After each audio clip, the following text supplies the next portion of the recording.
오세훈 서울시장이 한강과 서해 백길을 연결하는 구상을 발표했습니다.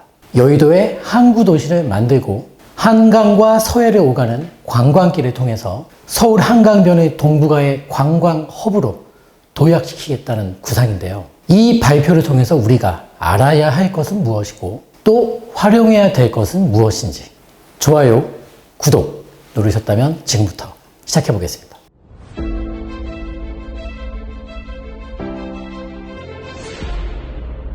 우선 이번 발표 자료부터 볼까요? 서울시는 무궁무진한 잠재력을 가진 서울 한강을 관광 자원화하기 위해서 세계로 향하는 서해 백길 사업을 본격화한다고 밝혔습니다.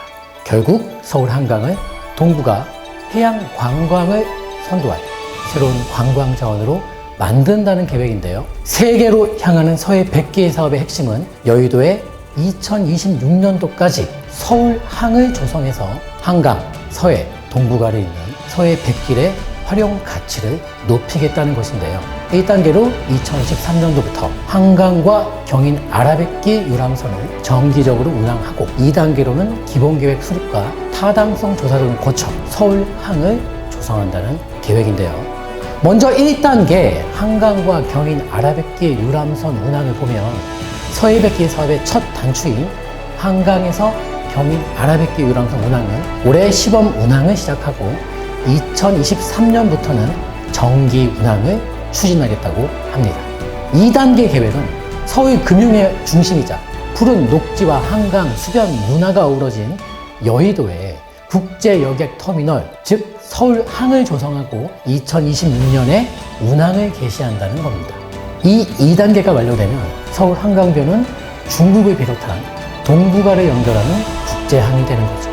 그리고 이렇게 조성된 서울항을 서울시는 복합 문화 관광 명소로 만들겠다고 하는데요.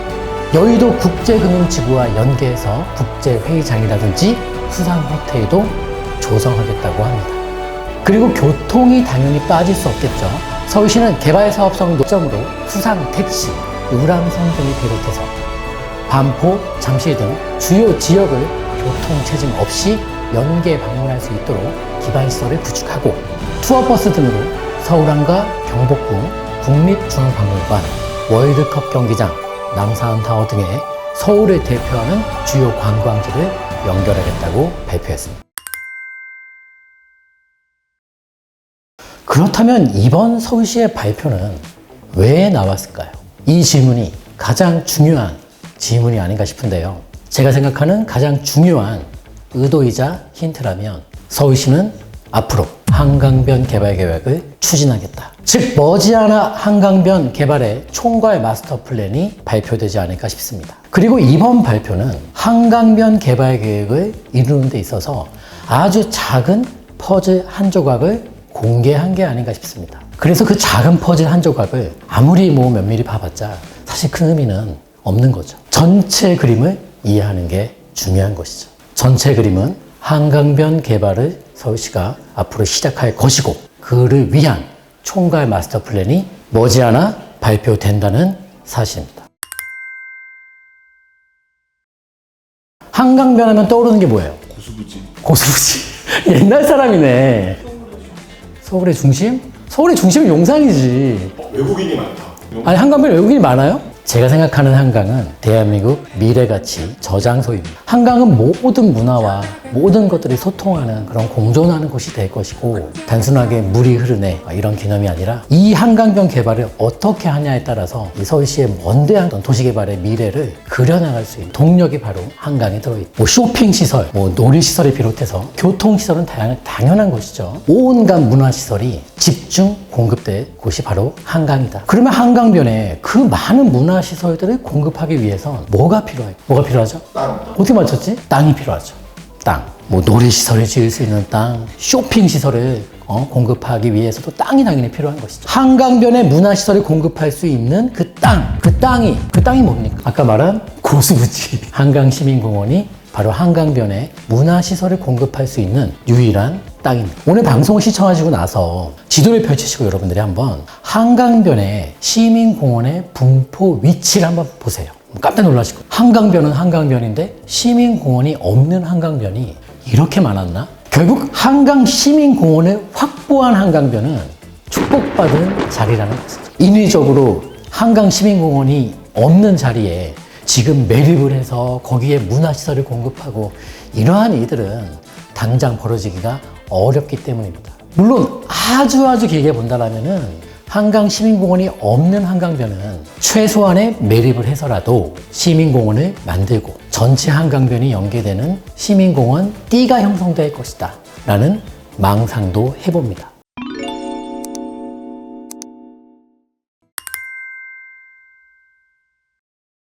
우리가 시험 준비를 할 때 중요한 부분들이 있죠. 이 시험 점수를 높이기 위해서 기출문제를 푸는 거죠. 한강변 개발 계획에도 이 기출문제가 있습니다. 바로 2007년부터 2009년도까지 발표되었던 오세훈 전 서울시장 시절의 한강 르네상스 프로젝트입니다. 한강 르네상스 프로젝트를 여러분도 알고 계시죠? 당시 오세훈 서울시장의 한강 르네상스 프로젝트에는 두 가지 큰 테마가 있었습니다. 첫째, 한강변에 분포하고 있었던 재개발로 지정된 곳들, 재건축으로 지정된 곳들, 기존 이제 개발구역이 이미 지정된 곳들의 건축물의 높이, 층수 이런 것들을 이제 대폭 완화해줬거든요. 다만 일정 부분 혜택을 가져가니 기부 체납을 좀 해라 라는 식으로 말이죠. 두 번째 이슈는 한강변은 한강변인데 당시에 재개발도 아니고 재건축도 아니고 즉 아무런 개발 계획이 수립되어 있지 않았던 한강변도 있었습니다. 2009년 1월 19일 날짜도 기억합니다. 한강 르네상스 프로젝트 유도정비구역과 전략정비구역을 발표하면서 이 개발 미지정 지역에 개발지역을 지정했었습니다. 당시에 신규 개발지로 편입된 곳이 예를 들면 자양동, 정동, 망원동, 당산동, 양평동 2009년 1월 달에 한강 르네상스 프로젝트라는 명명하에 신규 개발 지역으로 지정된 적이 있었는데요. 이 지역들이 훗날 개발 구역에 편입될 수 있다라고 예견했던 아주 유명한 책이 있죠. 2008년 11월에 제가 썼던 재개발 뉴타운 이기는 투자법입니다.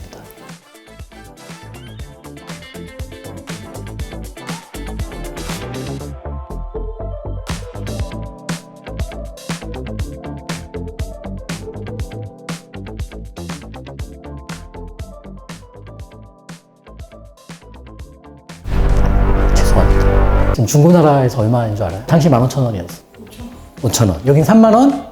중고책이 30,000원 되기 어려워요. 근데 지금 책이 안 나올 거 아니에요? 지금 검색하고 있거든요. 당황했어. 지금. 얼마예요?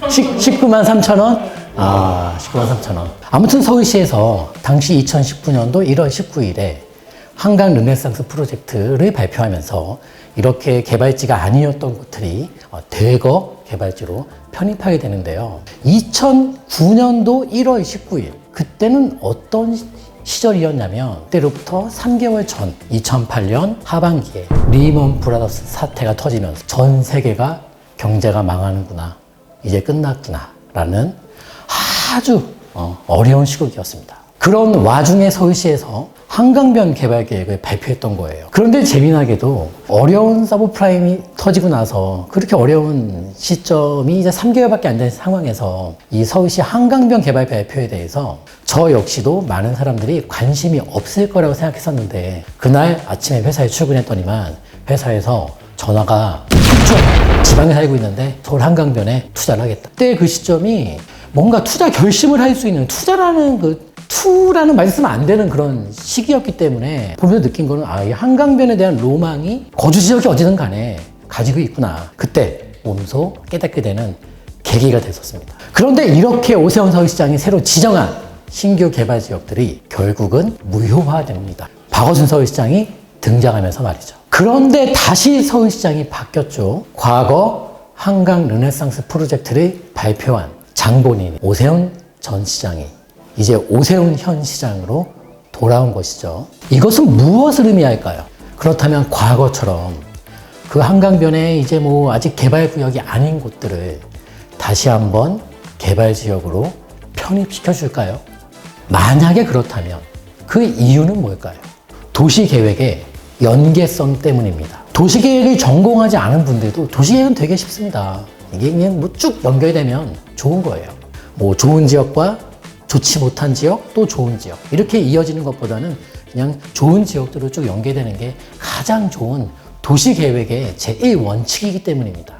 그런데 한강변은 도시 기능이 굉장히 우월한 지역이 있는 반면에 아직도 개발계획도 수립도 없이 방치되어 있고 그냥 열악한, 또 한강변의 기능을 제대로 활용하지 못하는 지역들도 여전히 존재한다는 것이죠.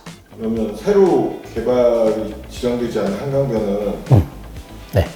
기존 개발 지정됐던 것보다 가격이 많이 싸나요? 싸죠.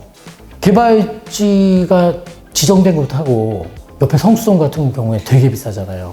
뭐 흑성 뉴타운도 한강변보다 비싸잖아요. 한남 뉴타운도 한강변이니까 비싸고.